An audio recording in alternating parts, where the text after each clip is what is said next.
Hello everyone, welcome to study tube. क्या हाल चाल, कैसे आप सभी। आशा करता हूँ आप सभी अच्छे होंगे और स्वागत करता हूँ मैं आप सभी का एक बार फिर से आपके इस यूट्यूब चैनल पे। दोस्तों, ग्रुप डी का एग्जाम चल रहा है। आप में से बहुत सारे हैं जिन्होंने इस एग्जाम को दे दिया है, तो आशा करता हूँ कि आपका ओवरऑल एग्जाम जो है बहुत ही अच्छा गया होगा। स्पेशली साइंस आपका बहुत ही अच्छा गया होगा अगर आपने साइंस की तैयारी यहाँ से की है तो। और आप में से जिनका भी एग्ज़ाम है आने वाले टाइम में, उन सब के साथ मेरी शुभकामनाएं हैं कि आपका भी एग्ज़ाम बहुत ही अच्छा जाए। साइंस अगर आपने यहाँ से तैयारी की है तो आप साइंस के लिए निश्चिंत रहें, आप 4 करके आएंगे पेपर। स्पेशली साइंस की मैं बात कर रहा हूँ, बाकी सारे सब्जेक्ट्स के बारे में आपको पता होगा कि आपकी तैयारी कैसी है। अगर आपने इस रिवीजन सीरीज को भी अच्छे से कंप्लीट किया है, इस रिवीजन सीरीज को अगर आपने अच्छे से कंप्लीट किया है तो आप साइंस बहुत ही अच्छा स्कोर करके आने वाले हैं, राइट। इस पूरे रिवीजन सीरीज में हम लोगों ने 3300 से भी ज़्यादा प्रश्नों को कंप्लीट किया है और पूरी एनसीईआरटी किताब क्लास 9th की और 10th की हम लोगों ने बहुत ही अच्छे तरीके से कंप्लीट किया है। देखो, एक तो होता है किताब को पढ़ना थ्योरी के माध्यम से, और दूसरा होता है कि पूरे किताब को पढ़ना एमसीक्यू के माध्यम से। तो हम लोगों ने हर लाइन हर पैराग्राफ से एमसीक्यू को कवर किया है, यानी पूरी किताब हम लोगों ने पढ़ी है एनसीईआरटी के माध्यम से इस पूरे रिवीजन सीरीज में। और जिन्होंने भी इस रिवीजन सीरीज को अच्छे से कंप्लीट किया है उनका जो एग्जाम है ग्रुप डी का बहुत ही अच्छा गया है, बहुत ही अच्छा स्कोर करके आए हैं। मैक्सिमम स्टूडेंट जो है 22+ स्कोर करके आए हैं। कई सारे स्टूडेंट्स हैं जिन्होंने 25 में 25 सवाल करके आए हैं, है ना, 25 में 25 सवाल करके आए हैं, राइट। यही मैं आपसे बोल रहा हूं कि अगर आपने इस सीरीज को कंप्लीट किया है ना तो आप निश्चिंत रहिए, साइंस जो है आपका बहुत ही अच्छा जाने वाला है। इसके लिए आपको टेंशन लेने की कोई ज़रूरत नहीं है। आप में से बहुत सारे हैं जो परेशान होते हैं, class 6th, class 7th, class 8th NCERT भी करवा दीजिए, यहाँ से प्रश्न आते हैं। देखो, 100 में से 1-2 सवाल अगर यहाँ से आ रहे हैं तो इसके लिए आपको परेशान नहीं होना है। आपके एग्जाम में जो सवाल है वो 9th के एनसीईआरटी से और 10th के एनसीईआरटी से ही पूछे जा रहे हैं और यहीं से पूछे जाएंगे। तो आपको 9th और 10th एनसीईआरटी पे कमांड करना है, ना कि 6, 7, 8 आपको पढ़ना है। 100 में से 1-2 सवाल यहाँ से आते हैं, इसके लिए आप ये 3 क्लासेस एक्स्ट्रा क्यों पढ़ने जाओगे। 9th और 10th एनसीईआरटी को आप अच्छे से कंप्लीट कीजिए। मैंने इस रिवीजन सीरीज में एनसीईआरटी के सारे चैप्टर्स को अच्छे से कंप्लीट करवा दिया हुआ है, तो आप इसको फॉलो कीजिए, इस पूरे सीरीज को। आपका पेपर जो है बहुत ही अच्छा जाएगा। अब उतना टाइम भी नहीं है कि आप इन सारे वीडियोज़ को देखने जाएंगे। अगर आपने पहले से देख रखा है, कुछ छूटा होगा चैप्टर तो आप देख सकते हो, लेकिन अगर आपने इस सीरीज को अच्छे से कंप्लीट कर लिया है तो आप निश्चिंत रहिए, आपका पेपर बहुत ही अच्छा जाने वाला है। इस पूरे सीरीज को हम लोग चलाएंगे जब तक कि ये एग्जाम चलेगा। इस पूरे सीरीज में हम लोग करने वाले हैं एक्सपेक्टेड एमसीक्यूज जो आधारित होंगे, जैसा कि प्रश्न पूछा जा रहा है उस पर, ठीक है। जिस तरह के प्रश्न पूछे जा रहे हैं उस पर आधारित हम लोग इस वाले पूरे सीरीज में एमसीक्यूज को कवर करेंगे, सवालों को करेंगे। और ये इस सीरीज का पहला वीडियो है और इस पूरे सीरीज को हम लोग चलाएंगे इस एग्जाम के होने तक। अगर आप साइंस की तैयारी बहुत ही ज़्यादा डिटेल में गहराई में जाकर के करना चाहते हैं तो हमारे साइंस फाउंडेशन के कोर्स को ज्वाइन कर सकते हो, एप्लीकेशन पे जाकर के, ऐप पे जाकर के। इस साइंस फाउंडेशन के कोर्स में बहुत ही डिटेल में, बहुत ही डीप में पढ़ाया गया है। अगर आप यहाँ से एक बार पढ़ लेते हो तो उसके बाद कहीं से भी आपको पढ़ने की आवश्यकता नहीं पड़ेगी। एक बार यहाँ से पढ़ लेने के बाद कहीं से भी आपको पढ़ने की आवश्यकता नहीं पड़ेगी। कहीं भी आप पढ़ने जाएंगे इस कोर्स को कंप्लीट करने के बाद तो आपको पढ़ने में मज़ा नहीं आएगा। वैसे आपको जरूरत नहीं पड़ेगी, आपको खुद ही महसूस जो है ये होने लग जाएगा, संतुष्ट आप इतने हो जाएंगे कि कहीं और से पढ़ने की जरूरत आपको नहीं पड़ेगी। कहीं से पढ़ेंगे भी तो आपको मज़ा नहीं आएगा, क्योंकि जितना इसमें पढ़ाया गया उतना आपको कहीं और पढ़ाया नहीं जाएगा, तो आपको लगेगा अधूरा अधूरा। कहीं और पढ़ने जाएंगे यहाँ से कंप्लीट करने के बाद तो। वैसे मैं ऐसा बोल रहा हूँ, लेकिन आप जाएंगे नहीं। एक बार आप यहाँ से पढ़ लेते हो, उसके बाद कहीं और जाने की आवश्यकता आपको नहीं होने वाली है, ये आपको खुद ही महसूस हो जाएगा। इस कोर्स को अगर आप परचेज करते हो तो ये सारे पेड पीडीएफ जो कि ऐप पर अलग से मिलते हैं, एज अ बोनस आपको इसमें फ्री में दिया जाता है, बोनस के रूप में। इसमें बहुत सारे एमसीक्यूज हैं एनसीईआरटी के, बहुत सारे एमसीक्यूज हैं एनसीईआरटी के, तो ये आपको एज अ बोनस इस कोर्स के अंदर दिया जाता है। तो अगर आप इंटरेस्टेड हैं गहराई में जाकर के एक बार ढंग से आप साइंस पढ़ना चाहते हैं तो आप इस साइंस फाउंडेशन के कोर्स को ऐप पर जाकर के ज्वाइन कर सकते हो। अब हम लोग आगे बढ़ते हैं और प्रश्नों को करना शुरू करते हैं। पहला सवाल है, किस यौगिक का क्वथनांक सर्वाधिक होता है? सबसे ज्यादा क्वथनांक इनमें से किस यौगिक का होता है? देखो, रिवीजन सीरीज में भी मैंने आपको कहा था कि ये क्लास 10th का कटआउट है, आपको ये टेबल जो है अच्छे से ध्यान में रखना होगा। क्लास 10th में जो है ये टेबल आपको मिल जाएगा मेटल्स एंड नॉन मेटल्स वाले चैप्टर के अंदर।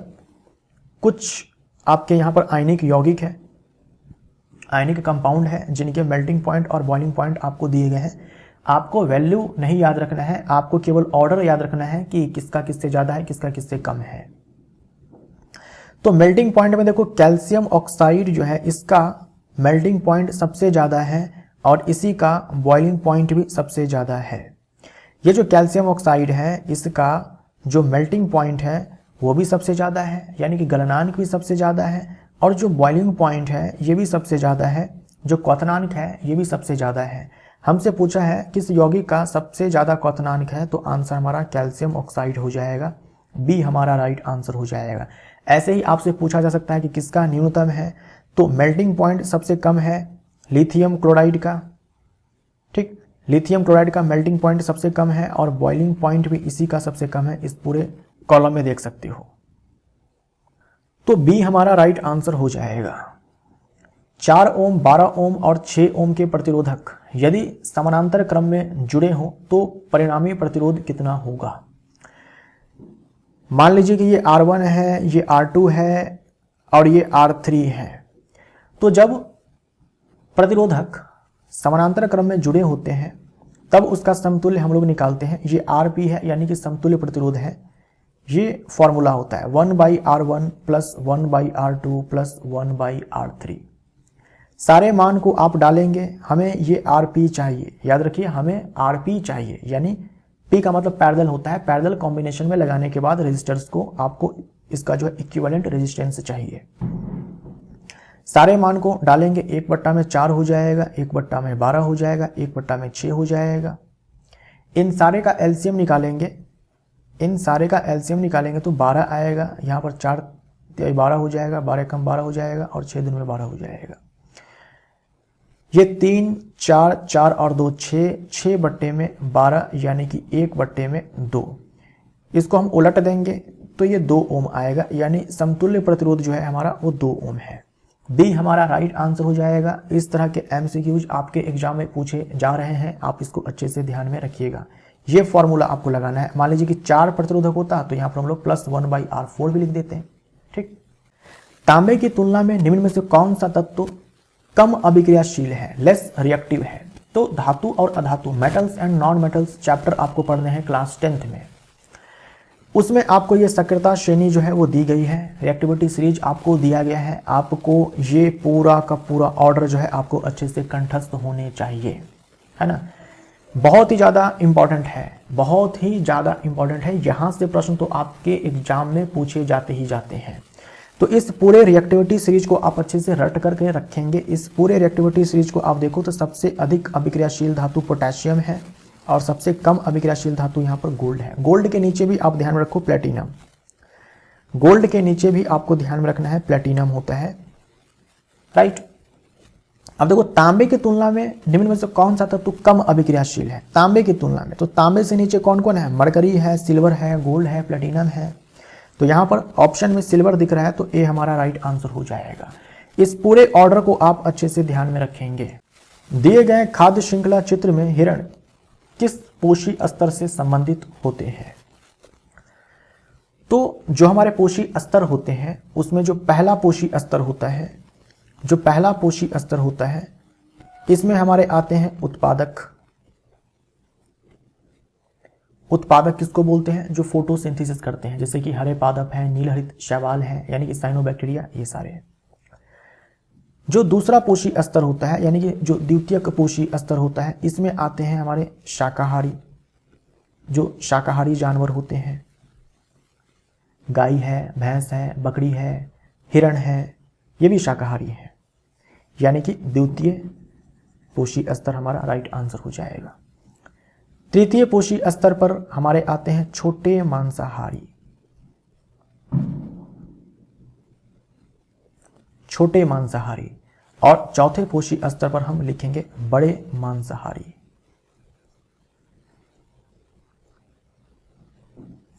बड़े मांसाहारी, राइट। तो जो शाकाहारी है इसे हम लोग ये भी बोलते हैं प्राइमरी कंज्यूमर, ठीक। 1 डिग्री यानी कि प्राइमरी, कंज्यूमर यानी कि उपभोक्ता, है ना, कंज्यूमर यानी कि उपभोक्ता, और जो अपना खाना खुद से बनाए फोटोसिंथेसिस से उसे हम लोग प्रोड्यूसर बोलते हैं, उत्पादक बोलते हैं, उत्पादक यानी कि प्रोड्यूसर। जो आपके छोटे मांसाहारी होते हैं यानी तृतीय पोषी स्तर पर जो जीव आते हैं उसे हम लोग सेकेंडरी कंज्यूमर बोलते हैं, सेकेंडरी कंज्यूमर बोलते हैं। और जो चौथे पोषी स्तर पर आते हैं उसे हम लोग टर्शरी कंज्यूमर बोलते हैं। कंज्यूमर का मतलब क्या, उपभोक्ता।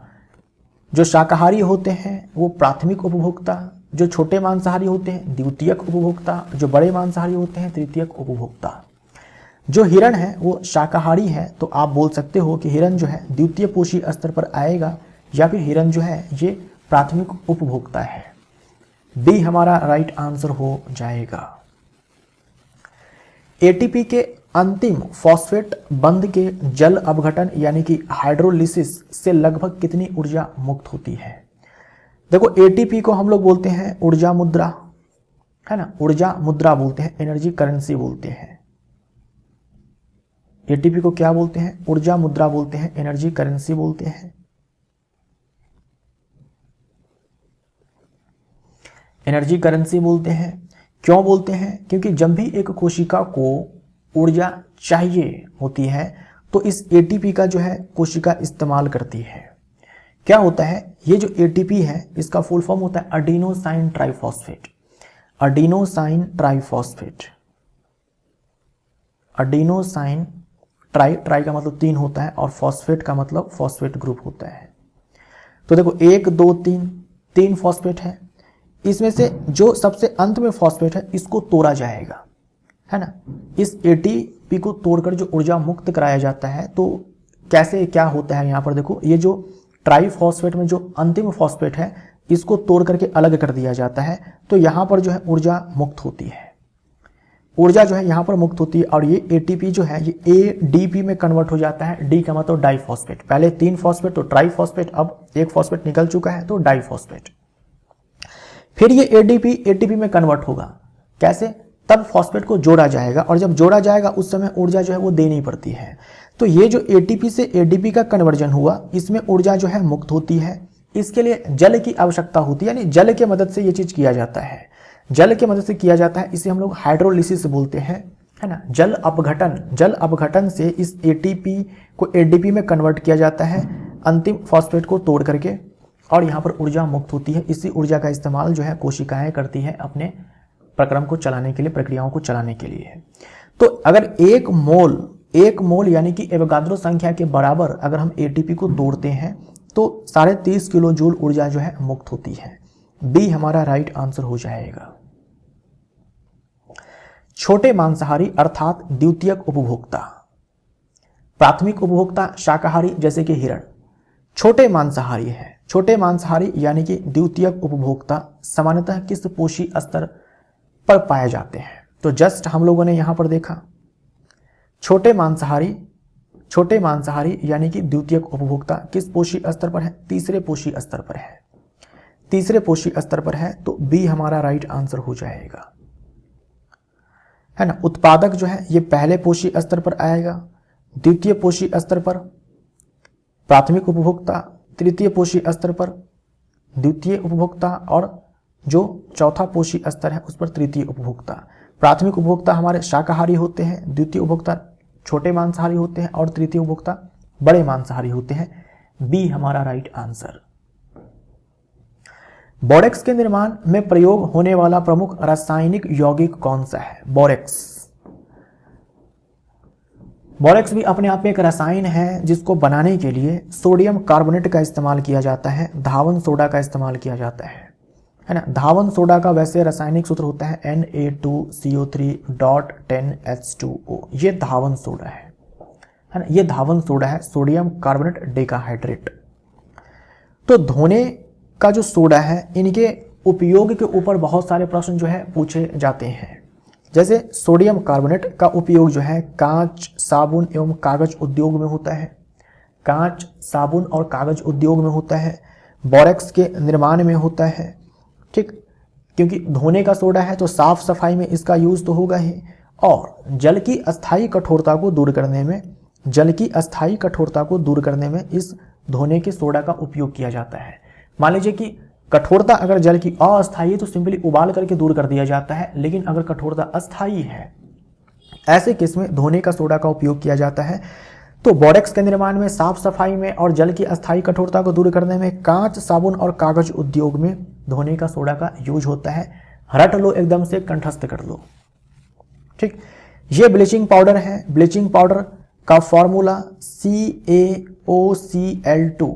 ठीक, और एक ये भी फॉर्मूला आप देखते हैं CaOCl का होल ट्वाइस। ठीक, अब ये जो फॉर्मूला है आउटडेटेड हो चुका है, अब आपको ये याद नहीं रखना है। ठीक, अब आपको ये याद रखना है कैल्शियम हाइपोक्लोराइट। ठीक, कैल्शियम हाइपोक्लोराइट, ट बोल रहा हूं लास्ट में, ड नहीं बोल रहा हूं। ठीक, कैल्शियम हाइपोक्लोराइट, ये इसका रासायनिक नाम है। अब से आप ब्लीचिंग पाउडर का जो फॉर्मूला है ये याद रखेंगे, क्योंकि अगर आप नई वाली NCERT देखेंगे तो फॉर्मूला जो है अपडेट हो चुका है। ठीक, अब ये ज़्यादा सही फॉर्मूला है, ये आउटडेटेड फॉर्मूला है, अब आपको ये ध्यान में नहीं रखना है। राइट, ब्राइन किसको बोलते हैं? नमक पानी का घोल। जो नमक पानी का घोल है उसे हम लोग ब्राइन बोलते हैं, इसे हम लोग ब्राइन बोलते हैं। क्लोरीन जल, ठीक है, तो जल में क्लोरीन है तो उसे हम लोग क्लोरीन वाटर बोलते हैं। ए हमारा राइट आंसर हो जाएगा।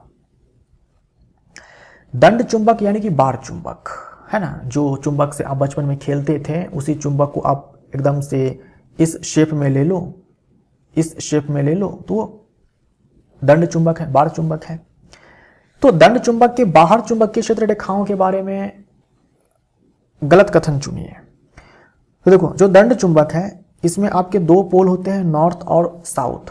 तो N से नॉर्थ और N से निकलना, जो चुंबकीय क्षेत्र रेखाएं हैं वो नॉर्थ से निकलती है और साउथ में जाकर के घुस जाती है, नॉर्थ से निकलती है, साउथ में जाकर के घुस जाती है। ये जो दंड चुंबक है इसके बाहर का सीन है, अंदर का सीन कैसा होता है? साउथ से नॉर्थ। ये जो चुंबकीय क्षेत्र रेखाएं हैं कभी भी एक दूसरे को नहीं काटती है और ये बंद वक्र होती है। तो क्षेत्र रेखाएं एक दूसरे को प्रतिच्छेदित करती हैं? कभी नहीं। क्षेत्र रेखाएं एक दूसरे को प्रतिच्छेदित नहीं करती हैं, बिल्कुल सही, बी हमारा राइट आंसर हो जाएगा। क्षेत्र रेखाएं दक्षिण ध्रुव पर समाप्त होती है। अच्छा, गलत चुनना है ना, वही मैं बोलूं कि सी भी तो सही है। दक्षिण ध्रुव पर समाप्त होती है, क्षेत्र रेखाएं उत्तर ध्रुव से निकलती है, सही है। गलत चुनना था तो ए हमारा राइट आंसर हो जाएगा।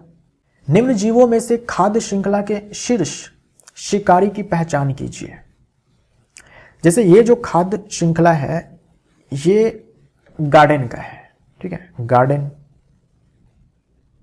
गार्डन इकोसिस्टम में आप बोल सकते हो ये खाद्य श्रृंखला जो है आपको देखने को मिल सकता है कि आपके पादप है, पादप को खाया चूहा ने, टिड्डा ने। ठीक, यहां पर हम लोग पोषी स्तर बनाते हैं। चलो, इसमें आपके हरे पादप आ जाएंगे, इसमें आपके हरे पादप आ जाएंगे, नीलहरित शैवाल आ जाएंगे, है ना। खेत में भाई पादप है, फसल है।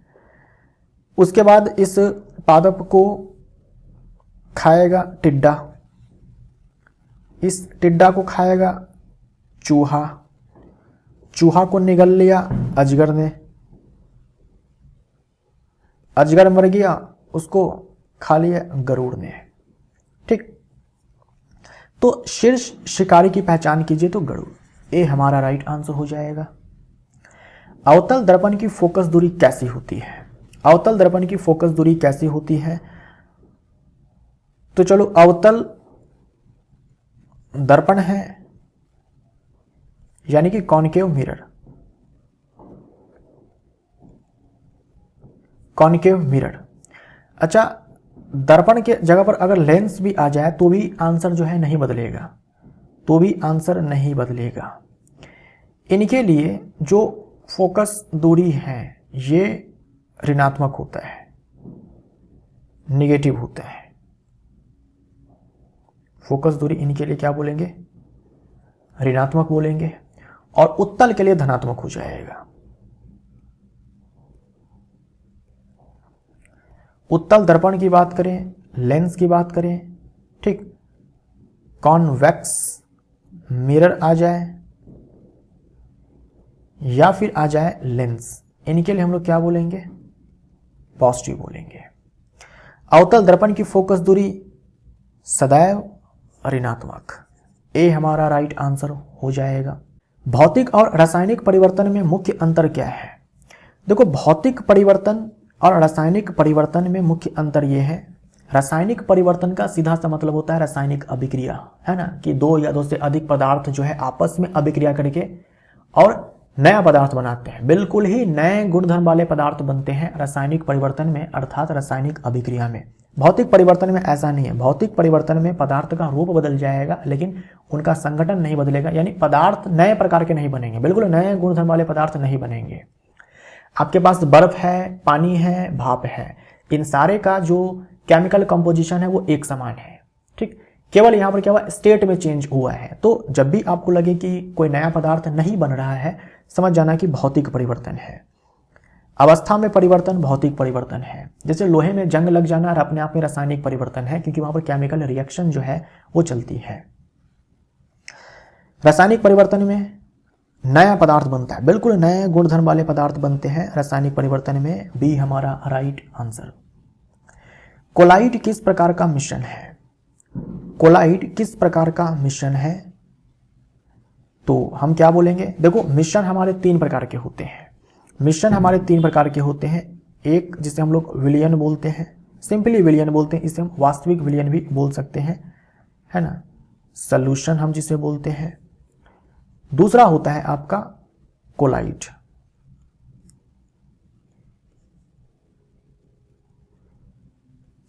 और तीसरा होता है निलंबन,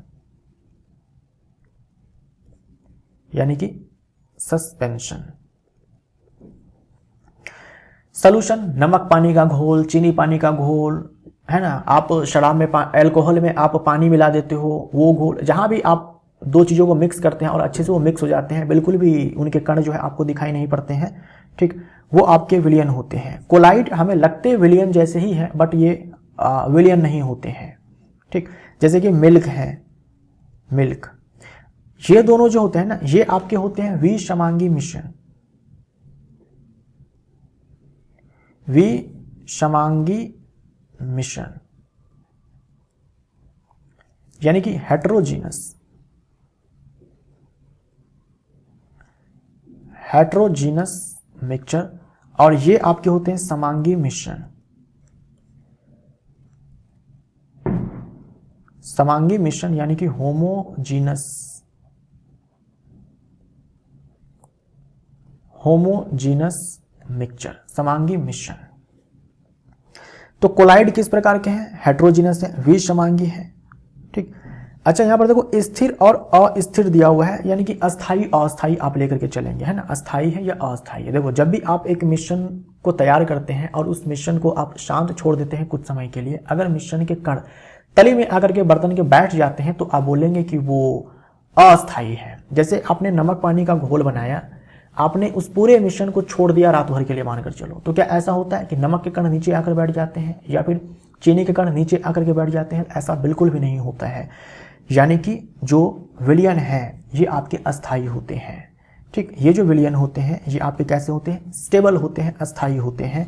शांत छोड़ देने पर इनके कण तली में आकर के नहीं बैठते हैं। ये कैसे होते हैं? अस्थाई होते हैं, स्टेबल होते हैं, राइट। उसके बाद हम लेते हैं कोलाइड को। जैसे दूध है, दूध भी अपने आप में क्या है? कोलाइड है, बहुत तरह के पदार्थ उसमें मिक्स्ड है। क्या ऐसा होता है कि आप दूध को शांत छोड़ देते हैं रात भर के लिए तो उनके प्रोटीन, फैट्स, विटामिन के जो मॉलिक्यूल्स होते हैं सब आकर के नीचे आकर के बैठ जाते हैं? यहाँ भी ऐसा नहीं होता है। मतलब कि ये जो आपके कोलाइड होते हैं ये भी आपके अस्थाई होते हैं, ठीक, ये भी आपके अस्थाई होते हैं, स्टेबल होते हैं। सस्पेंशन का एग्जाम्पल कौन हो जाएगा? सस्पेंशन का एग्जाम्पल हो जाएगा जैसे कि आपने पानी में मिला दिया है बालू, है ना, रेत आपने मिला दिया है, तो आपने पानी में रेत मिला दिया, उस पूरे मिश्रण को आप शांत छोड़ दो, कुछ समय के लिए ही आप शांत छोड़ दो, आप देखेंगे कि बालू के जो कण है वो जिस भी बर्तन में आपने मिश्रण तैयार किया हुआ है उसके नीचे जाकर के बैठ जाएंगे। यानी कि जो सस्पेंशन है ये अस्थाई है, ये अस्थाई है यानी कि अनस्टेबल है। ठीक, अनस्टेबल है। शांत छोड़ देने पर मिश्रण के कण नीचे आकर के बैठ जाते हैं। अब बताओ आंसर क्या होगा। क्या कोलाइड समांगी है या विषमांगी है? तो विषमांगी है तो विषमांग हो जाएगा। क्या ये स्थिर है या अस्थिर है? तो हम बोलेंगे ये स्थिर है, स्टेबल है। तो हम बोलेंगे कि विषमांग परंतु कण टिके रहते हैं। ठीक है, वैसे ऑप्शन जो है वो थोड़ा अटपटा सा दिया हुआ है, चलो हम इसको मानकर चलते हैं डी आंसर। यहाँ पर टिके रहते हैं का मतलब यहाँ पर आप लेकर चलेंगे अस्थाई। ठीक है, अस्थाई। ठीक, टिके रहते हैं मतलब कि अस्थाई। तो ये सब जो है आपको ध्यान रखना है भाई। मिश्रण दो प्रकार के होते हैं, समांगी मिश्रण, विषमांगी मिश्रण। समांगी मिश्रण को हम लोग विलयन भी बोलते हैं। विषमांगी मिश्रण दो प्रकार के होते हैं, कोलाइड और सस्पेंशन। अस्थाई कौन से होते हैं? सोल्यूशन और कोलाइड। विलयन और कोलाइड निलंबन जो है अस्थाई है। इलेक्ट्रॉन की खोज किसने की? इलेक्ट्रॉन की खोज की जे थॉमसन ने। और सबसे पहली बार परमाणु का जो मॉडल है ये जे थॉमसन ने ही दिया था और इन्होंने ही इलेक्ट्रॉन की खोज की थी। 1808 में डाल्टन ने अपना परमाणु सिद्धांत दिया था। डाल्टन ने अपना परमाणु सिद्धांत दिया था, एटॉमिक थ्योरी दिया था। ठीक, परमाणु सिद्धांत दिया था डाल्टन ने। कब दिया था? 1808 में। 1808 में। रदरफोर्ड ने परमाणु में जो नाभिक होता है उसकी खोज की थी। ठीक, परमाणु की नाभिक की खोज इन्होंने की थी, है ना, न्यूक्लियस की खोज इन्होंने की थी। तो बी जो है इस सवाल का जवाब हो जाएगा। किस कण पर कोई आवेश नहीं होता? इलेक्ट्रॉन पर आवेश होता है। इलेक्ट्रॉन को हम लोग E- से डिनोट करते हैं। प्रोटॉन पर भी आवेश होता है, इसे हम P+ से डिनोट करते हैं। इलेक्ट्रॉन पे माइनस चार्ज होता है और प्रोटॉन पे प्लस चार्ज होता है। न्यूट्रॉन पे कोई चार्ज नहीं होता है, सिंपली N से हम लोग डिनोट करते हैं। C हमारा राइट हो जाएगा। अच्छा, जो आयन है ये आपके दो प्रकार के होते हैं। आयन आपके दो प्रकार के होते हैं। ठीक है, आयन आपके दो प्रकार के होते हैं, धन आयन और ऋण आयन। धन आयन और ऋण आयन। जो धन आयन है, नाम से पता चल रहा है कि इस पे धन आवेश होता है ना। ये आपके कैसे होते हैं? पॉजिटिव होते हैं। और जो ऋण आयन है, एनायन है, इस पे नेगेटिव चार्ज होता है। तो जो आपके आयन होते हैं इस पे चार्ज होता है, वो ऋणात्मक भी हो सकता है, धनात्मक भी हो सकता है। लेकिन इलेक्ट्रॉन पे ऋणात्मक चार्ज, इलेक्ट्रॉन पे माइनस चार्ज हमेशा होता है, प्रोटॉन पे प्लस चार्ज होता है। न्यूट्रॉन पे कोई चार्ज नहीं होता है ना, चार्ज लेस है न्यूट्रॉन, आवेशहीन है। कोशिका का नियंत्रण केंद्र क्या कहलाता है? तो कोशिका है, कोशिका का जो नाभिक है, जो न्यूक्लियस है, इसी में डीएनए होता है ना, इसी में क्रोमोसोम होता है। यही जो है ब्रेन है एक सेल का। तो कोशिका का मस्तिष्क, कोशिका का दिमाग या फिर कोशिका, पूरे कोशिका को नियंत्रित किया जाता है इसी न्यूक्लियस से। तो नाभिक। अच्छा, माइटोकॉन्ड्रिया के बारे में आप ध्यान में रखेंगे। माइटोकॉन्ड्रिया के बारे में तो निश्चित है कि जब भी एग्जाम होगा रेलवे का तो सवाल पूछा जाएगा ये वाला। ठीक है, अब हो सकता है कि आपके शिफ्ट में ही आ जाए। ये माइटोकॉन्ड्रिया है, दोहरी झिल्ली युक्त संरचना है। ठीक, दोहरी झिल्ली युक्त संरचना है। खास बात क्या है कि माइटोकॉन्ड्रिया के पास खुद का डीएनए है, खुद का डीएनए है और खुद का राइबोसोम है। ये खासियत हर कोशिकांग के पास नहीं है, केवल लवक यानी कि प्लास्टिड जो कि प्लांट सेल में है, और ये माइटोकॉन्ड्रिया, केवल इन्हीं दोनों के पास जो है खुद का डीएनए और खुद का राइबोसोम है। डीएनए में प्रोटीन कैसा बनेगा इसकी सूचना होती है, और राइबोसोम का काम होता है प्रोटीन बनाना। राइबोसोम को हम लोग क्या बोलते हैं? प्रोटीन फैक्ट्री बोलते हैं, प्रोटीन फैक्ट्री बोलते हैं। तो माइटोकॉन्ड्रिया बहुत सारे प्रोटीन जो है वो खुद से ही बनवा लेते हैं। इनके पास खुद का डीएनए है, खुद का राइबोसोम है। बहुत सारे प्रोटीन जो है बनाने के लिए इस नाभिक के पास जाना पड़ेगा, उसके अंदर जो डीएनए है उसके पास जाना पड़ेगा, लेकिन बहुत सारे प्रोटीन जो है ये खुद से ही बना लेते हैं, क्योंकि बनाने के लिए जो मशीन चाहिए वो इसी के पास है, और बनाने के लिए जो रॉ मटेरियल चाहिए वो भी इसी के पास है। रॉ मटेरियल का मतलब यहाँ पर इंफॉर्मेशन से ही कि प्रोटीन कैसा बनेगा। ठीक है, तो ये आपको ध्यान में रखना है। माइटोकॉन्ड्रिया को हम लोग power house of the cell बोलते हैं, कोशिका का शक्ति गृह बोलते हैं। आप सबको याद रहता है, नहीं क्या याद रहता है? तो इसके पास खुद का डीएनए और खुद का राइबोसोम है, इसे हम लोग यूनिक ऑर्गेनल बोलते हैं, है ना, अद्वितीय कोशिकांग बोलते हैं, है ना, यूनिक सेल ऑर्गेनल है। क्यों? क्योंकि इसके पास खुद का डीएनए खुद का राइबोसोम होता है। आप याद रखेंगे, लवक के पास भी खुद का डीएनए खुद का राइबोसोम होता है, दोहरी झिल्ली युक्त संरचना है। ये सारे के सारे जो है, ये तीनों के तीनों जो है ये दोहरी झिल्ली युक्त संरचना है। दो दो झिल्लियां जो है आपको मिलेंगी, जैसे यहाँ पर देखो, ये एक अंदर वाली झिल्ली जो फोल्डेड है और ये एक बाहर वाली झिल्ली है, ऐसे दो दो झिल्लियां मिलेंगी। राइबोसोम जो है ये झिल्ली युक्त संरचना नहीं है, ये दाने जैसी संरचना होती है, कोई झिल्ली नहीं है इनके पास। किस ऊतक में कोशिकाओं के बीच अंतराल पाया जाता है? किस ऊतक में कोशिकाओं के बीच अंतराल पाया जाता है, यानी कि रिक्त स्थान पाया जाता है? रिक्त स्थान पाया जाता है, इंटरसेलुलर स्पेस पाया जाता है, कोशिकाओं के बीच में स्पेस पाया जाता है ना। जैसे मान लो ऊतक है, ये सारे के सारे जो है आपके ऊतक होते हैं, ये आपके अस्थायी ऊतक होते हैं। ये अगर कोशिकाएं हैं ऊतक के अंदर, तो इनके बीच में ये जो खाली जगह है, इसी की बात की जा रही है कि किस कोशिकाओं में, किस ऊतक की कोशिकाओं के बीच ये पाया जाता है। तो आपका आंसर हो जाएगा पैरेन्काइमा। एपिडर्मिस की कोशिकाएं एकदम से सटी होती हैं, एपिडर्मिस की कोशिकाएं तो बहुत ही सटी होती है। एपिडर्मिस जो है ये कवरिंग टिश्यू है ना। एपिडर्मिस की जो कोशिकाएं होती है, जैसे ये बॉडी की जो त्वचा है कवर कर रही है ना, ऐसे प्लांट के सारे पार्ट्स के जो सबसे बाहर की जो कोशिकाएं होती है वो एपिडर्मिस की कोशिकाएं होती है। ठीक है, जो पूरे प्लांट बॉडी को कवर करके रखने का काम करती है। तो अगर कवरिंग का काम है तो नो डाउट इनकी कोशिकाएं जो है बहुत ही सटी सटी होती है। हम इन तीनों की बात करते हैं, ये सब पादप में अस्थायी ऊतक कहे जाते हैं। पैरेन्काइमा के जो सेल्स होते हैं इनके बीच में गैप ज़्यादा होता है। कोलेनकाइमा के जो सेल्स होते हैं इनके बीच में गैप बहुत कम होता है, और एस्क्लेरेन्काइमा के जो सेल्स होते हैं इनके बीच में गैप और भी ज़्यादा कम होता है। सी हमारा राइट आंसर हो जाएगा। नारियल के जो आप रेशे देखते हैं ये इससे, इस वाले ऊतक से बने होते हैं। पादप को कठोरता और दृढ़ता प्रदान करने का काम जो है ये एस्क्लेरेन्काइमा टिश्यू करता है। और जो लचीलापन है प्लांट के अंदर, जो आपके यंग प्लांट होते हैं वो लचीले होते हैं, ये जो लचीलापन देने का काम जो है ये कोलेनकाइमा सेल्स के द्वारा या फिर कोलेनकाइमा टिश्यू के द्वारा किया जाता है। किस स्थिति में पिंड का विस्थापन शून्य हो सकता है? विस्थापन क्या होता है? प्रारंभिक बिंदु और अंतिम बिंदु के बीच की न्यूनतम दूरी को हम लोग विस्थापन बोलते हैं। ठीक, मान लीजिए कि एक कार है, ये मान लो कि एक गाड़ी है। ठीक, ये एक गाड़ी है,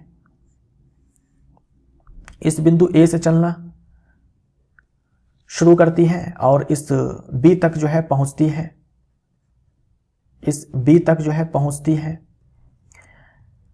तो हम बोलेंगे कि प्रारंभिक बिंदु ए है, अंतिम बिंदु बी है, और इनके बीच की जो न्यूनतम दूरी है उसे हम लोग विस्थापन बोलेंगे। अब हो सकता है कि ए से बी तक जो है ये इस वाले रास्ते से ऐसे घूमते घूमते गाड़ी जाए, हो सकता है कि ऐसे घूमते घूमते आए, या हो सकता है कि ऐसे स्ट्रेट लाइन में जाए।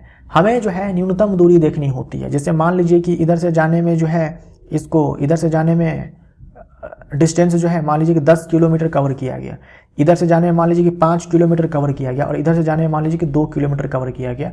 तो न्यूनतम दूरी हम देखेंगे कि न्यूनतम दूरी कितनी है, प्रारंभिक बिंदु और अंतिम बिंदु के बीच न्यूनतम दूरी कितनी है। जो वो न्यूनतम दूरी है उसी को हम लोग विस्थापन बोलते हैं। ठीक, ये अलग अलग डिस्टेंस है बट ये विस्थापन है। न्यूनतम दूरी को हम लोग विस्थापन बोलते हैं। अच्छा, मान लीजिए कि ए से ये गाड़ी चली थी और घूम करके वापस ए पर ही लौट आए। ए से चली थी और घूम करके वापस ए पर ही लौट आए, है ना। ऐसे जैसे मन करे वैसे जो है कहीं कहीं जाती है गाड़ी और फिर वापस ए पर ही लौट आती है। तो हम बोलेंगे ना कि अंतिम बिंदु भी ए और प्रारंभिक बिंदु भी ए, है ना। यानी कि इनिशियल पॉइंट और फाइनल पॉइंट ये दोनों सेम हो जाए, वैसे केस में हम बोलेंगे ना कि न्यूनतम दूरी जो है वो तो 0 है, क्योंकि जो अंतिम बिंदु वही प्रारंभिक बिंदु, न्यूनतम दूरी इन दोनों बिंदु के बीच में 0। अंतिम बिंदु और प्रारंभिक बिंदु दोनों सेम हो जाए तो न्यूनतम दूरी 0 यानी कि विस्थापन 0। तो हम बोलेंगे पिंड अपनी प्रारंभिक स्थिति पर लौट आए। वैसे केस में हम बोल सकते हैं कि विस्थापन जो है शून्य हो सकता है। ठीक, पिंड वृत्ताकार पथ पर चले तो जरूरी नहीं है कि शून्य हो जाए। मान लीजिए ए से चलना शुरू किया था और बी पर ही जाकर के रुक जाए, या ए से चलना शुरू किया था ऐसे घूम करके एक बार आया और सी पर चला गया, तो विस्थापन शून्य नहीं होगा। ए से चले, सीधा कॉन्सेप्ट आप याद रखो, प्रारंभिक बिंदु और अंतिम बिंदु अगर ये एक हो जाए विस्थापन जीरो। ठीक, विस्थापन जीरो, क्योंकि उनके बीच की न्यूनतम दूरी जो है वो जीरो हो जाती है। यदि किसी पिंड पर कोई बाह्य बल न लगाया जाए, यानी कि एक्सटर्नल फोर्स न लगाया जाए, तो वह, तो देखो न्यूटन के गति का जो पहला नियम है वो हमें कहता है कि अगर कोई पिंड विराम अवस्था में है तो वो विराम अवस्था में ही रहेगा। अगर कोई पिंड नियत वेग से गतिशील है तो उसी वेग से गतिशील रहेगा जब तक कि उस पर आप बाह्य बल न लगाएं। तो अगर आप बाह्य बल नहीं लगाते हैं वैसे केस में जो पिंड की वर्तमान अवस्था है या फिर जो भी गति की अवस्था है उसमें कोई परिवर्तन नहीं आएगा। तो देखो यहां पर हमेशा स्थिर रहेगा, हम ये भी तो बोल सकते हैं। अगर पिंड जो है, पिंड की वर्तमान अवस्था विराम की अवस्था है और कोई बाहर से बल नहीं लगाते हैं तो पिंड जो है विराम अवस्था में रहेगा। अगर मान लीजिए समान वेग से चलता रहेगा, यानी कि नियत वेग से गतिशील है, तो नियत वेग से ही गतिशील वो पिंड रहेगा जब तक कि हम बाहर से बल नहीं लगाएंगे। अब इन दोनों में से एक को चूज करना है तो हम जो है सी के साथ जाएंगे, है ना। समान वेग से चलता रहेगा, समान वेग से चलता रहेगा मीन्स ना तो स्पीड चेंज होने वाली है और ना ही दिशा बदलने वाली है, दोनों में से कोई नहीं। समान वेग से चलता रहेगा। वैसे देखा जाए तो ए भी सही हो सकता है, लेकिन ए सी में से किसी एक के साथ जाना है तो हम लोग सी के साथ जाएंगे। हम लोग बोलते हैं कि न्यूटन के गति के प्रथम नियम के अनुसार कि अगर कोई पिंड जो है अगर हम बाहर से कोई बल नहीं लगाते हैं तो जो भी पिंड की गति की अवस्था है उसमें कोई चेंज नहीं आएगा। यही न्यूटन के गति का प्रथम नियम है। ऊंचाई बढ़ने पर गुरुत्वजनित त्वरण यानी कि गुरुत्वीय त्वरण, एक्सेलरेशन ड्यू टू ग्रेविटी, जिसे हम लोग स्मॉल जी से डिनोट करते हैं, में क्या परिवर्तन होता है। देखो चाहे ऊंचाई बढ़े चाहे गहराई बढ़े, जी का मान घटेगा। ठीक, थोड़ा कम हो जाता है, बोलेंगे बी हमारा राइट आंसर हो जाएगा। जी का मान सरफेस पे हम लोग कितना याद रखते हैं, सतह पे 9.8 मीटर पर सेकंड स्क्वायर, किस पे, सरफेस पे। अब आप सरफेस से ऊपर जाओ, पृथ्वी के सतह से ऊपर जाओ या फिर पृथ्वी के सतह से नीचे जाओ, दोनों ही कंडीशंस में जी का मान जो है इससे कम मिलेगा। अगर हम सरफेस पे ही बात करते हैं, सतह पे ही बात करते हैं, तो जी का मान पोल पर ज़्यादा होता है, इक्वेटर पे कम होता है, यानी कि ध्रुव पर ज़्यादा होता है जी का मान, और जो आपकी विषुवत रेखा है वहां पर कम जो है जी का मान होता है सरफेस पे। ठीक, और अगर हम चंद्रमा पर चले जाते हैं, मून पर चले जाते हैं, तो जी का मान कितना हो जाता है, जितना पृथ्वी पे है, पृथ्वी के सतह पे है उसका 1/6 हो जाता है ना। ये मून की बात की गई है। कब किया गया कार्य शून्य होगा, तो देखो भौतिकी में कार्य कब होता है, जब हम बल लगाते हैं और विस्थापन हो जाए। जब हम बल लगाते हैं और विस्थापन हो जाए, अगर हम बल लगाते हैं विस्थापन हो जाता है तो बोलेंगे कि उस बल के द्वारा कार्य किया गया। अगर बल और विस्थापन में से कोई भी अनुपस्थित है, कोई भी अब्सेंट है, तो कार्य जीरो। अगर हम बल लगाते हैं जिधर उधर ही विस्थापन हो जाए, वैसे केस में कार्य बराबर होता है बल गुने में विस्थापन। सिंपली हम लोग गुना कर देते हैं, बल गुने में विस्थापन। ये फॉर्मूला कब लगाएंगे, जिधर बल लगे उधर ही विस्थापन हो जाए वैसे केस में। अगर मान लीजिए बल जिस दिशा में लग रहा है उसके विपरीत दिशा में विस्थापन हो रहा है, वैसे केस में हम जो है वर्क जो है -F इंटू में S लिखते हैं। मान लीजिए कि फोर्स इधर लगाया गया है और जो विस्थापन है वो इस दिशा में हो रहा है, वैसे केस में देखो जो दोनों के बीच में एंगल है वो 180 डिग्री है। यहाँ पर एंगल जो है 0 डिग्री है, 0 डिग्री सेल्सियस नहीं, 0 डिग्री सिंपली लिखेंगे। मान लीजिए कि बल और विस्थापन की दिशा जो है वो लंबवत है ना, बल और विस्थापन की दिशा जो है वो लंबवत है, वैसे केस में कार्य जो है वो 0 हो जाएगा। तो कार्य धनात्मक भी हो सकता है, ऋणात्मक भी हो सकता है, 0 भी हो सकता है। कब किया गया कार्य शून्य होगा, बल और विस्थापन में से कोई भी एक अनुपस्थित है तो शून्य होगा। अच्छा मान लीजिए बल भी है विस्थापन भी है लेकिन दोनों के बीच में एंगल 0 डिग्री है, वैसे केस में भी कार्य शून्य होगा। बल लगाया जाए पर विस्थापन न हो, तो बल तो है लेकिन विस्थापन नहीं है, तो बी हमारा राइट आंसर हो जाएगा। ध्वनि तरंग किस माध्यम में नहीं चल सकती? देखो ध्वनि तरंग जो है ये यांत्रिक तरंग है। ध्वनि तरंग कैसी तरंग है? यांत्रिक तरंग है। यांत्रिक तरंग है यानी कि मैकेनिकल वेव है। मैकेनिकल वेव है। यांत्रिक तरंग को चलने के लिए किसी न किसी माध्यम की आवश्यकता होती है, चाहे वो ठोस हो, द्रव हो, गैस हो, कोई ना कोई पदार्थ चाहिए चलने के लिए। निर्वात में कोई पदार्थ नहीं है तो निर्वात में ध्वनि तरंग जो है वो नहीं चलने वाली है। कोई भी यांत्रिक तरंग निर्वात में नहीं चलती है। अगर हम साउंड के स्पीड की बात करें, अगर हम साउंड के स्पीड की बात करें तो सबसे ज्यादा जो है ठोस में है, उससे कम द्रव में है, और सबसे कम साउंड की स्पीड जो है वो गैस में होती है और निर्वात में चलती ही नहीं है। फसल में रोग प्रतिरोधक क्षमता बढ़ाने हेतु कौन सी तकनीक अपनाई जाती है? देखो फसलों के अंदर मनचाहा गुण लाने के लिए, है ना, कि एक फसल है इसमें ये गुण होना चाहिए, इसमें ये गुण होना चाहिए, है ना। मान लीजिए एक फसल है, हम चाहते हैं कि ये जल्दी बीमार ना पड़े, मतलब जल्दी इसमें बीमारी ना फैले। हम चाहते हैं कि यहाँ से जो अनाज मिले बहुत ही उच्च क्वालिटी के हो, ज़्यादा अनाज मिले, है ना, ज़्यादा ठंड का इस पर असर ना पड़े, ज़्यादा गर्मी का इस पर असर ना पड़े, ज़्यादा धूप का इस पर असर ना पड़े, है ना। अगर मिट्टी लवणीय है तो भी ये फसल जो है अच्छे से उग जाए। ये मनचाहा गुण जो है हम चाहते हैं कि फसल के अंदर हो, तो हम लोग वैज्ञानिक तरीका अपनाते हैं।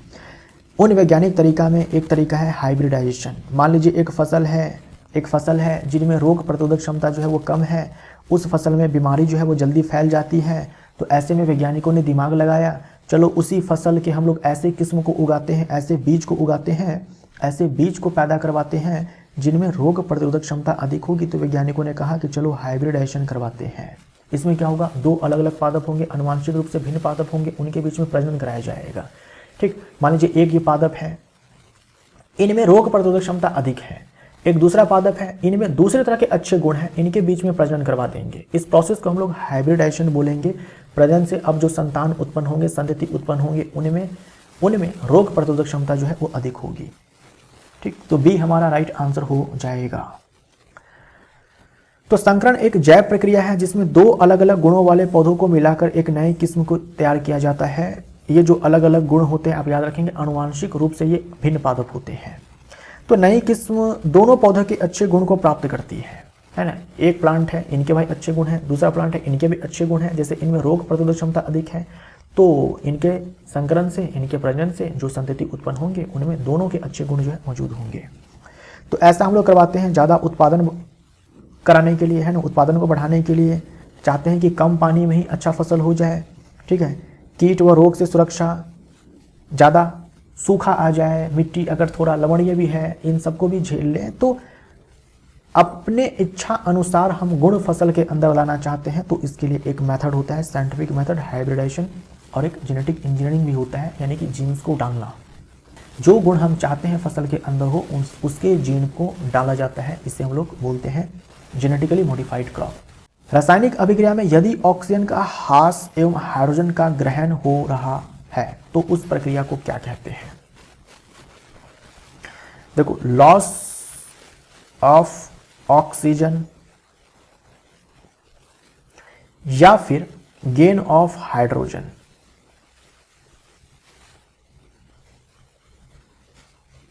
गेन ऑफ हाइड्रोजन या फिर आप इलेक्ट्रॉन भी लिख सकते हो। अगर रासायनिक अभिक्रिया में ऑक्सीजन का लॉस हो रहा है, ऑक्सीजन छोड़ करके जा रहा है, या फिर हाइड्रोजन को ग्रहण किया जा रहा है, या फिर इलेक्ट्रॉन को ग्रहण किया जा रहा है, तो हम बोलेंगे कि रिडक्शन हो रहा है। रिडक्शन हो रहा है यानी कि अपचयन हो रहा है। अपचयन को हम लोग अवकरण भी बोल देते हैं। और इसके ठीक अगर विपरीत होता है तो हम बोलेंगे कि ऑक्सीकरण हो रहा है। मान लीजिए कि ऑक्सीजन को ग्रहण किया जा रहा है, हाइड्रोजन का लॉस हो रहा है ना, ऑक्सीजन को ग्रहण किया जा रहा है, हाइड्रोजन का लॉस हो रहा है, या फिर इलेक्ट्रॉन का लॉस हो रहा है, वैसे केस में हम लोग क्या बोलेंगे कि ऑक्सीकरण हुआ है। कोल्ड ड्रिंक जैसी अम्लीय वस्तुओं को कांच की बोतलों में ही क्यों भरा जाता है बजाय धातु के कंटेनर के? तो जो कोल्ड ड्रिंक है इसमें आपके होते हैं एसिड, जैसे कि कार्बोनिक एसिड। तो एसिड्स होते हैं और जो एसिड्स होते हैं वो धातु से रिएक्ट करके जो है कुछ हानिकारक जो है पदार्थ बना सकते हैं। तो इससे बचने के लिए जो है कांच की बोतलों में भरा जाता है ताकि ये अभिक्रिया ना हो, धातुएं अम्ल के साथ अभिक्रिया कर सकती है। निम्न में से कौन सा एक सामान्य लक्षण धातुओं में नहीं पाया जाता है? तो धातुओं के अंदर कुछ जो है वो लक्षण हमें देखने को मिलते हैं। जैसे धातुएं जो होती है वो तन्य होती है, धातु को खींच करके आप तार बना सकते हो, तो सबसे तन्य धातु जो है वो गोल्ड है। धातुएं जो होती है उष्मा की सुचालक होती है ना। जैसे मान लो ये धातु का अगर रॉड होता, मैं अगर यहाँ से पकड़ लूँ और यहाँ से गर्म करना चालू करूँ तो जो उष्मा का स्थानांतरण है वो यहाँ से हमारी उंगलियों तक पहुँच जाएगी और फिर ये एंड भी गर्म हो जाएगा। तो उष्मा का सुचालक है। विद्युत का सुचालक, विद्युत की सुचालक जो है वो धातु होती है, अपने से होकर के विद्युत धारा को प्रवाहित होने देती है। उपचायक के रूप में कार्य करना ये गलत हो जाएगा। जो आपके धातु होते हैं, जो ये धातु होते हैं ये इलेक्ट्रॉन को देना पसंद करते हैं। जैसे मान लीजिए कि सोडियम अपने आप में एक धातु है, तो इसको इलेक्ट्रॉन देना पसंद है, ठीक है, इसको इलेक्ट्रॉन देना पसंद है। ये इलेक्ट्रॉन को जो भी ग्रहण करेगा, तो अभी आपने देखा कि गेन ऑफ इलेक्ट्रॉन, इलेक्ट्रॉन को ग्रहण करना, इलेक्ट्रॉन को ग्रहण करना क्या हो जाएगा? अपचयन हो जाएगा। ये इस इलेक्ट्रॉन को जो भी ग्रहण करेगा उसका अपचयन हो जाएगा। और जो अपचयन करवा दे, जो दूसरे का अपचयन करवा दे, भाई जो भी इसको ग्रहण करेगा उसका तो अपचयन हो जाएगा, और जो दूसरे का अपचयन करवा दे उसको हम लोग अपचायक बोलेंगे, ठीक है, उसको हम क्या बोलेंगे? अपचायक बोलेंगे। तो जो धातु होते हैं आपके अपचायक होते हैं, ना कि उपचायक होते हैं। धातुएं जो होती हैं वो अपचायक होती है क्योंकि ये अपना इलेक्ट्रॉन खोते हैं, ठीक, उस इलेक्ट्रॉन को जो ग्रहण करता है उसका अपचयन हो जाता है। और अधातु के केस में उल्टा हो जाएगा, अधातु जो है उपचायक रूप में कार्य करती है। खाद्य श्रृंखला में ऊपरी पोषी स्तरों पर हानिकारक रसायनों के क्रमिक संचयन की प्रक्रिया को क्या कहा जाता है? ये जो आपके हानिकारक रसायन होते हैं ये होते हैं नॉन बायोडिग्रेडेबल, यानी कि अजैव निम्नीकरणीय।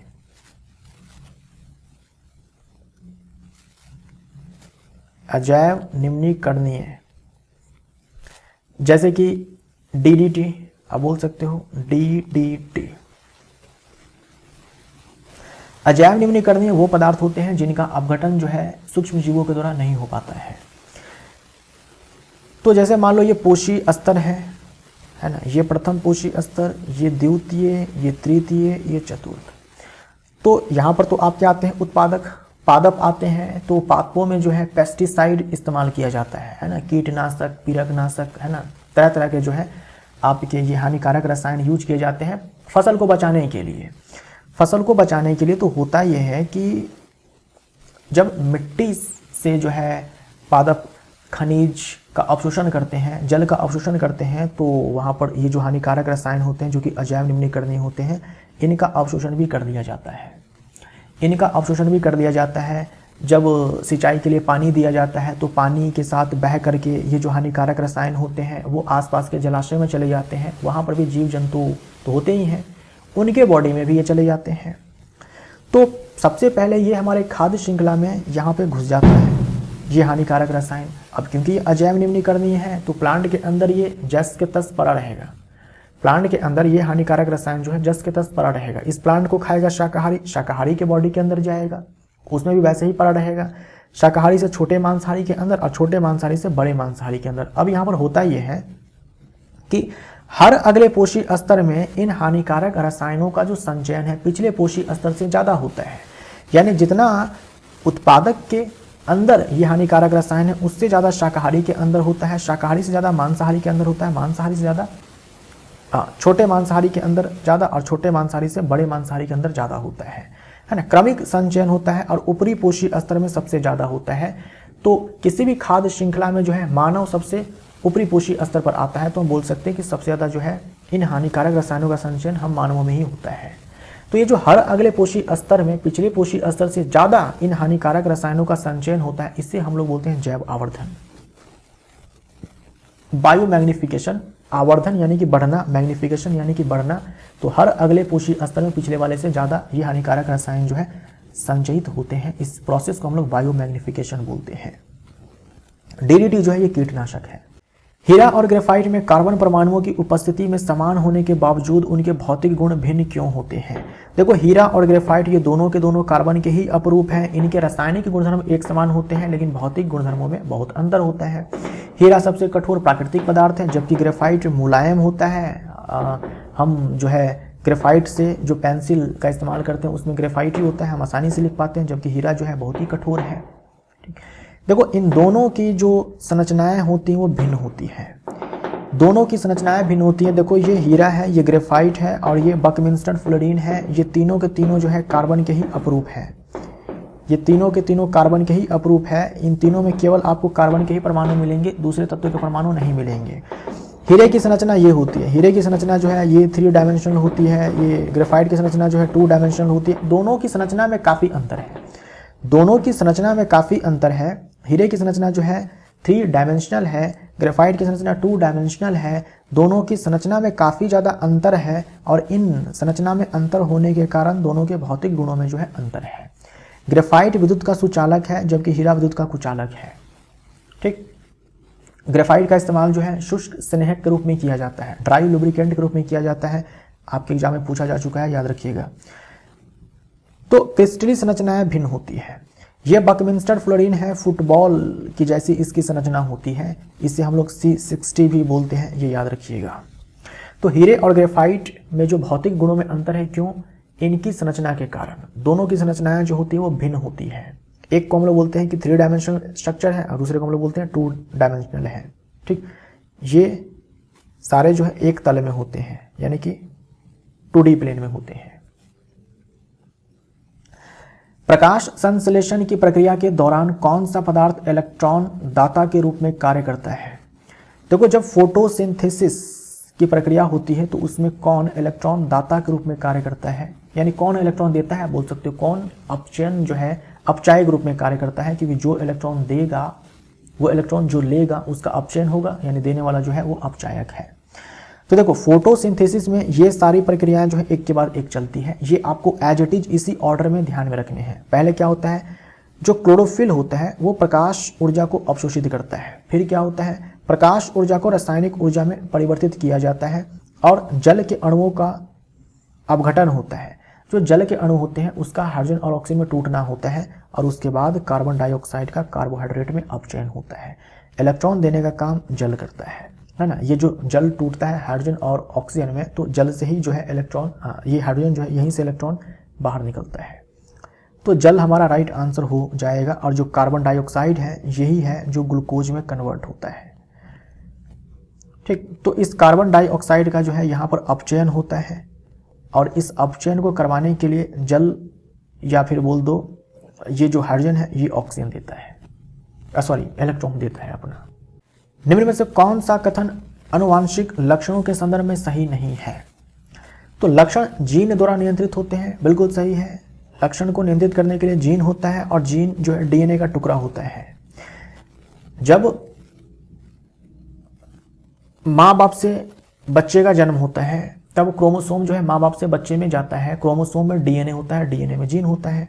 ये स्टेटमेंट भी सही है। सभी लक्षण पर्यावरण पर निर्भर होते हैं, तो ऐसा नहीं है। कुछ लक्षण जो है पर्यावरण पर निर्भर कर सकते हैं, सारे लक्षण नहीं। अधिकांश लक्षण जो होते हैं वो माँ बाप से आते हैं बच्चों के अंदर। मानव आंख में छवि यानी कि प्रतिबिंब कहाँ बनती है? तो मानव आंख में प्रतिबिंब का निर्माण जो है रेटिना पर होता है। और जो हमारे आंख का सबसे बाहर वाला हिस्सा है वो कॉर्निया है। सबसे पहले प्रकाश का जो अपवर्तन है इसी कॉर्निया पर होता है सबसे ज्यादा। अभी देखो ये आंख है ना, आंख जो आप देख पा रहे हो सबसे बाहर में जो है ट्रांसपेरेंट कवर है जो पता नहीं चल रहा है, वही कॉर्निया है।